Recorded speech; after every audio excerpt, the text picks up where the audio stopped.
Assalamualaikum warahmatullahi wabarakatuh, teman-teman. Sekarang saya berada di lokasi pembakaran arang batok kelapa Cerobong Sultan multifungsi dengan dua teknik cara. Pertama-tama saya mendoakan kepada semua teman-teman, semoga sehat walafiat, tidak kurang satu apapun, dan semoga usahanya dilancarkan, amin. Sengaja saya membuat video ini untuk menjawab pertanyaan-pertanyaan yang datang kepada saya tentang proses pembakaran arang batok kelapa.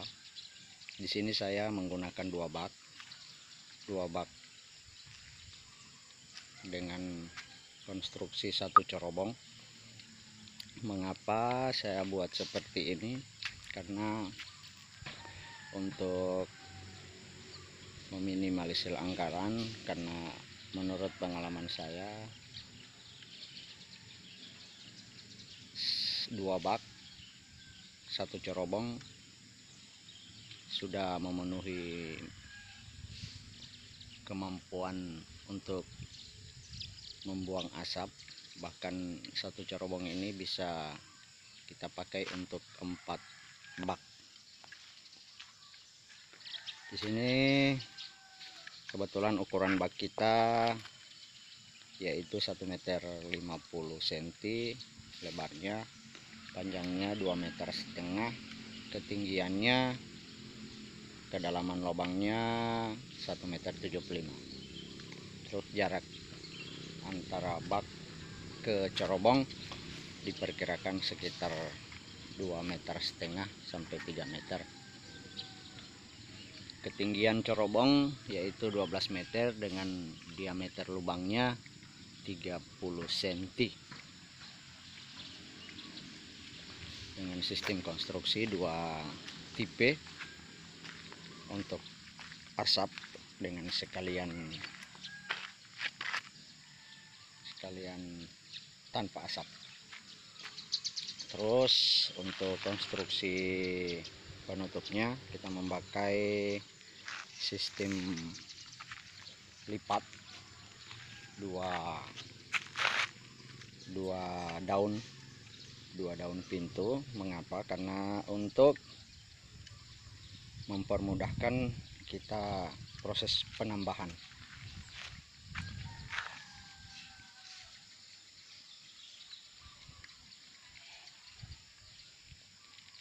Terus sistem ini sudah kita rancang untuk siap untuk mati hampa, bahkan mati siram pun bisa dengan sistem juga. Sesuai permintaan dari pengepul, atau mungkin ada teman-teman yang ingin berinvestasi di arang, kami siap melayani kebutuhan Anda dengan kualitas arang yang teman-teman butuhkan.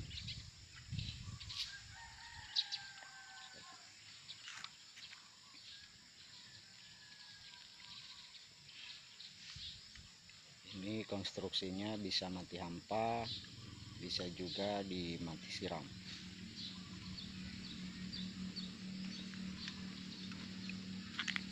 Dan kebetulan cerobong ini uji coba perdana. Kemarin kita buat api dasarnya pada pukul 10 pagi. Sementara ini sudah pukul 8 pagi besoknya. Sudah kisaran 20 jam. Sudah habis batok kelapanya, habis sekitar 6 ton udah habis. Sedikit lagi kita mau matikan apinya dengan cara disiram dengan air. Terus airnya sementara ini sedang mengisi karena tendon airnya. Mengapa kita menggunakan tendon air? Supaya proses penyiraman cepat dengan menggunakan selang 1,5 inch.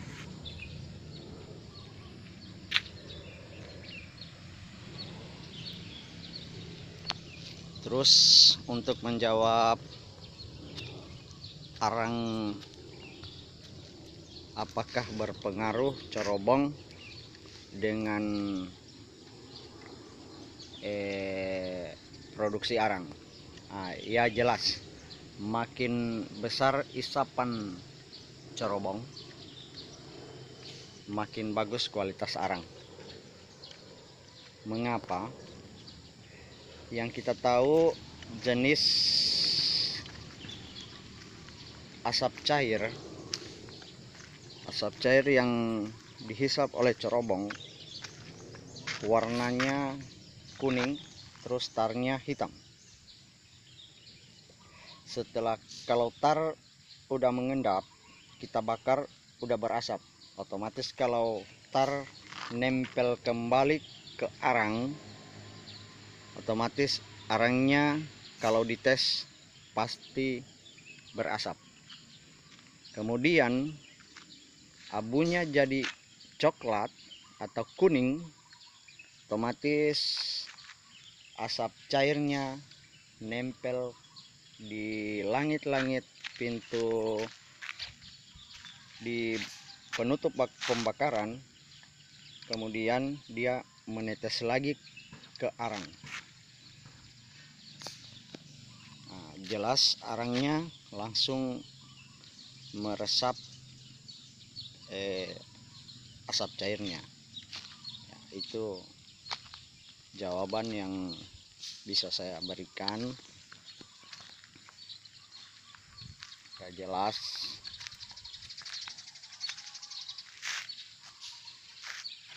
semua tergantung cerobong. Cerobong makin besar daya hisapnya, kualitas arang makin bagus.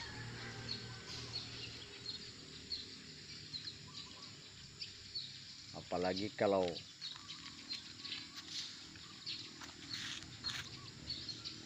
arangnya mati hampa, ya malah lebih bagus, sebab pekerjaannya udah tidak banyak lagi.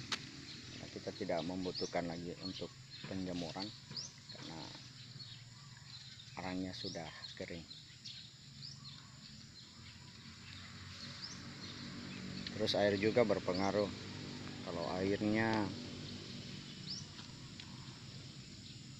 tempat penampungannya drum, apalagi kalau drum bekas, jadi rawan karena drum kan berkarat. Otomatis air yang ada di drum untuk kita buat nyiram, pasti dia membawa material karat dan akan menempel ke arang. Kebetulan tendon kita menggunakan beton,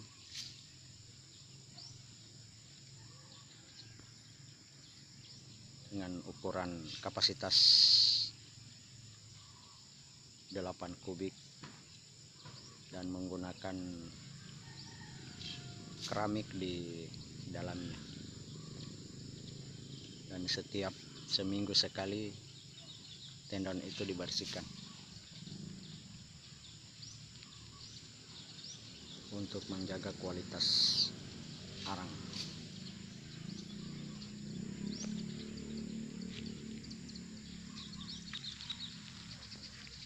Ini udah 20 jam. 20 jam atau sekitar 22 jam sudah ludes patoknya.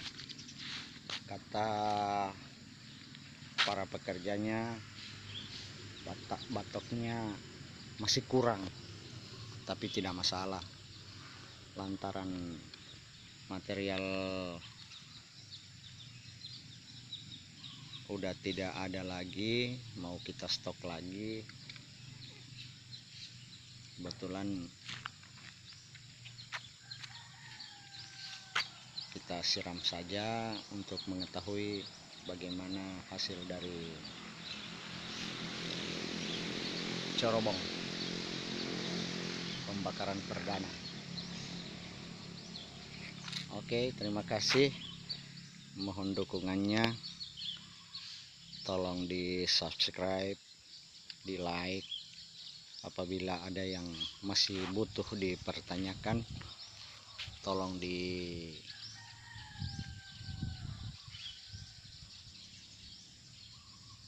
komen. Dan bila video ini sangat bermanfaat bagi Anda, bahkan ada teman Anda yang butuh dengan informasi ini,